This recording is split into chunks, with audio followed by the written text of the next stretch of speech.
রাকিব গ্রামের একজন সহজ সরল সাদামাটা ও সভ্য, এমনকি সম্ভ্রান্ত পরিবারের সঙ্গে। বাবাকে হারিয়েছে ছোটবেলায়, তাই বাবার চেহারা তার মনে নেই।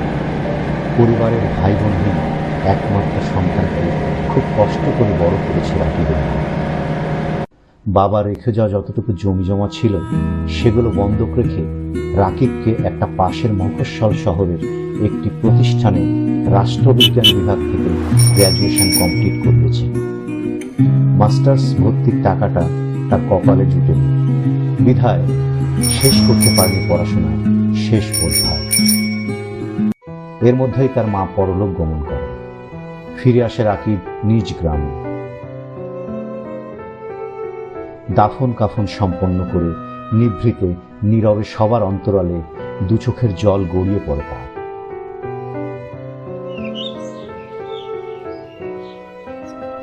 বাবা মা হারা এতিম সন্তান রাকিব, কর্মহীন জীবন, তাই এ বাড়ি ও বাড়ি হতে 2-1 মাস তার জন্য খাবার আসে 3 বেলাতে। কিন্তু কতদিন আর কতদিন? 2-1 মাস পর গ্রামের সবাই তাকে বলতে থাকে, কিছু একটা কর, কিছু একটা কর। কিন্তু রাকিব গ্রামে কি করবে, কি কাজ করবে, কে কাজ দিবে? নদীর ধারে বসে বসে ভাবতে থাকে ক্ষুধার্ত পেট ও খালি পকেট নিয়ে। কি আছে তার করা?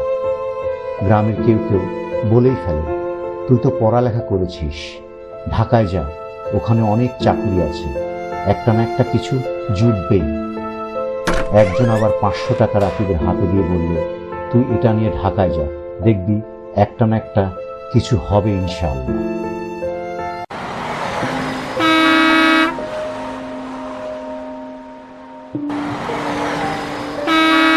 আজ রাকিবের 23তম চাকুরির ইন্টারভিউ।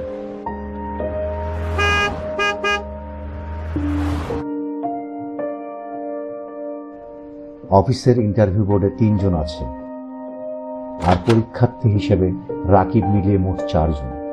ফর্সা সাদা ধবধবে চেহারার একজন ভদ্রলোক রওনক হাসান, যে কিনা এই কোম্পানির এমডি, আর 2 জন সিনিয়র এক্সিকিউটিভ রবিন আহমেদ ও আহসান খান।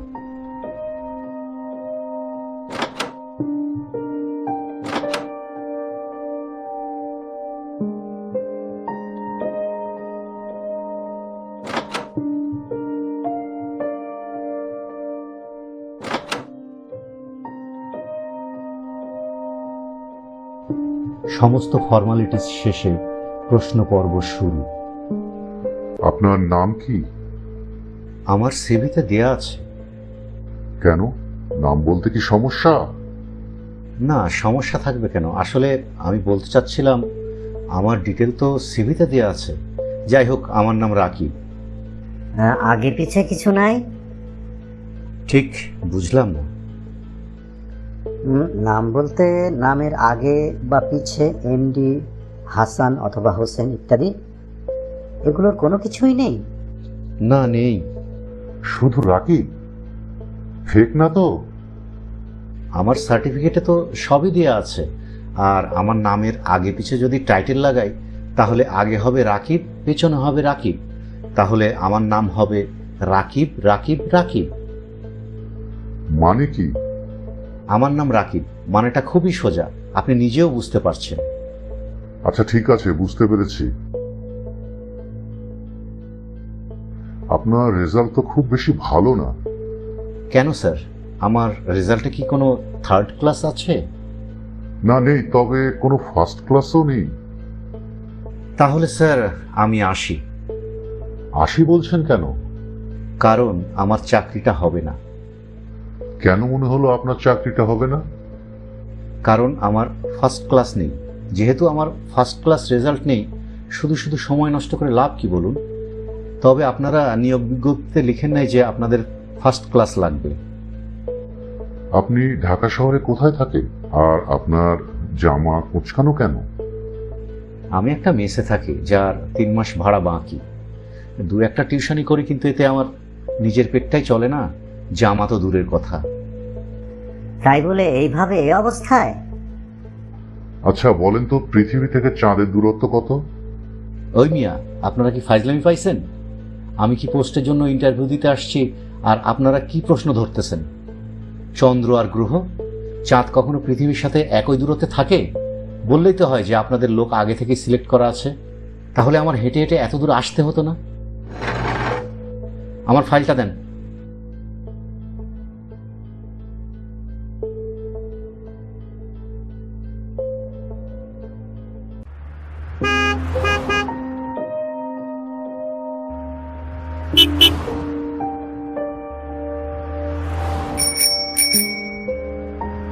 তেইশতম ভাইভা শেষ করে একটি চায়ের দোকানে ক্ষুধার্ত পেটে বসে আছি। ভাই, এই রুটিটার দাম কত? 25 টাকা লাগবে। না, এক গ্লাস পানি দেন।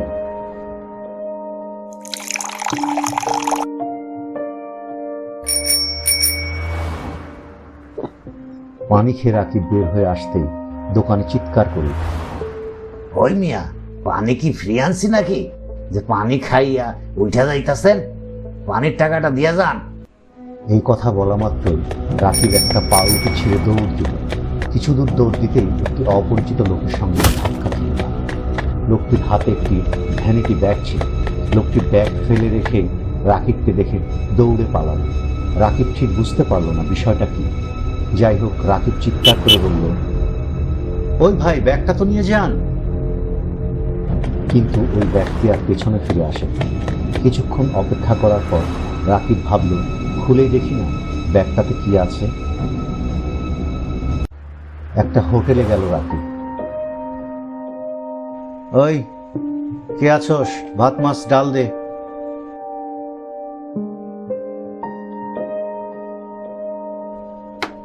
মিসিয়ার খাবার পরিবেশন করলো রাকিবের কাছে।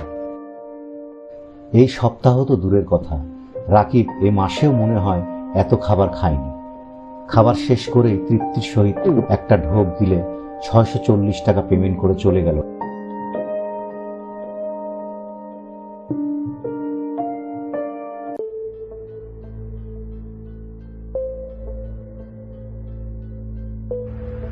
ধানমন্ডি লেকে বসে রাকিব ভাবছে, এভাবে আর কতদিন? এই ভ্যানিটি ব্যাগে আছে মাত্র 500 টাকার কিছু বেশি। তখন রাকিবের হঠাৎ মনে হলো, যার ভ্যানিটি ব্যাগ তাকে এটি ফেরত দেওয়া উচিত।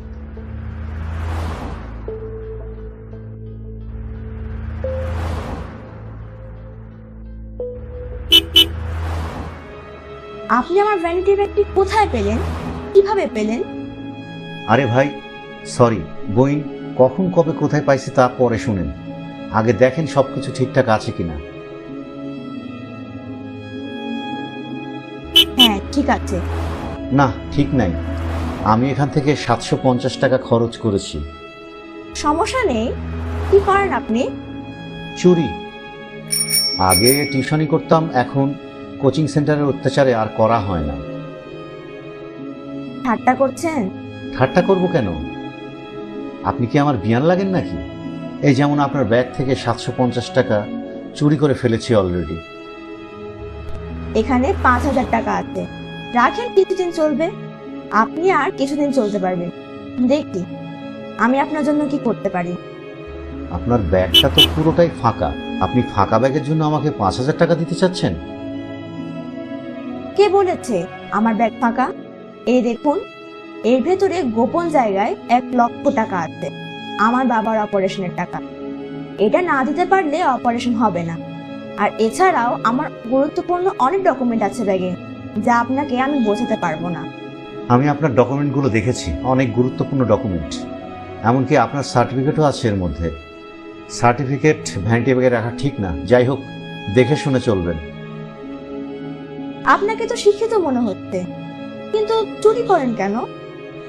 কারণ আমার চাচা খালু নেই, তাই। ঠিক বুঝলাম না। কারণ এই শহরে মামা চাচার জোর ছাড়া চাকুরি মিলে না, আর মিলবেও না। আপনি খুব মজার মানুষ। দেখি আপনার জন্য কি উপকারে আসতে পারি আর কি করতে পারি। আমার ভিজিটিং কার্ডটি রাখুন।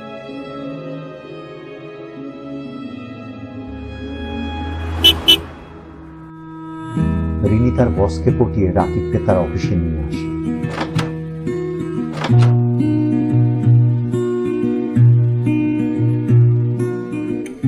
কিন্তু তার বস রাকিবকে শর্ত দেয় যে রাকিব যেন রিনির সাথে মেলামেশা না করে। আর রিনিকে সে প্রতিনিয়ত কুপ্রস্তাব দিয়ে আসছিল। রাকিবের বুঝতে আর বাকি ছিল না, আর তাই সে বসের টাই ধরে একটা চর দিয়ে বলল, শালা তোর চাকরিকে আমি গুষ্টি মারি। কথা বলেই রাকিব অফিস থেকে বেরিয়ে পড়ে। দীর্ঘদিন পর হঠাৎ রাকিবকে দেখতে পায় রিনি, কিন্তু রাকিব পাগল বেশে, ছেঁড়া ও নোংরা কাপড় গায়ে। এই যে রাকিব সাহেব, শুনছেন? রাকিব পাত্তা না দিয়ে হেঁটে চলে যাচ্ছে, কিন্তু রিনি জোর করে আটকালো রাকিব। রিনি রাকিবকে জিজ্ঞেস করলো, কেন তার এই অবস্থা? আমি খুব ভালো আছি, আমার এখন খাবারের অভাব হয় না, যা খুশি তাই করতে পারি। ঊর্ধ্বতন কর্মকর্তা থেকে শুরু করে নিম্ন শ্রেণী পর্যন্ত যাকে খুশি তাকে চর মারতে পারি, কারণ আমি পাগল। আর সবাই আমাকে ক্ষুধা পাগল হিসেবে চেনে। আমি আপনার চেয়ে অনেক ভালো আছি, আমার জন্য কোনো আইন নেই, আমি স্বাধীন। এমনকি আমার এখন খাবারের অভাব হয় না, কারণ আমি পাগল। আর পাগলের জন্য কোনো আইনও নেই, বিচারও নেই, নেই কোনো বাধ্যবাধকতা। আমি ইচ্ছে করলে তোমাকেও একটা চর মারতে পারি, কারণ আমি এই বাংলার একজন সবচেয়ে স্বাধীন ব্যক্তি। আমি স্বাধীন সেদিনও বলতে পারি, কিন্তু আজ আমি চিৎকার করে বলতে পারি আমি স্বাধীন। আমি যাকে খুশি তাকে গালি দিতে পারি, কারণ আমি পাগল। আমি যা খুশি করতে পারবো, তুমি তা পারবে না, কারণ আমি পাগল। কিন্তু তুমি শিক্ষিত হয়ে পাগল বেশে বসে থাকতে পারো না। পারি, হ্যাঁ আমি পারি। আগে পারতাম না, একটা সময় খুব সমস্যা হতো, কিন্তু এখন পারি, কারণ স্বাধীনতা আমাকে শিখিয়েছে পাগল হতে, বাধ্য করেছে ক্ষুধাময় এই দুনিয়াটা আমাকে পাগল হতে। কথা শেষ না করতেই রাকিব এবার দ্রুত গতিতে হাঁটা শুরু করল। এই যে শুনছেন মিস্টার পাগল, আমি ওই পাগলটাকেই ভালোবাসি।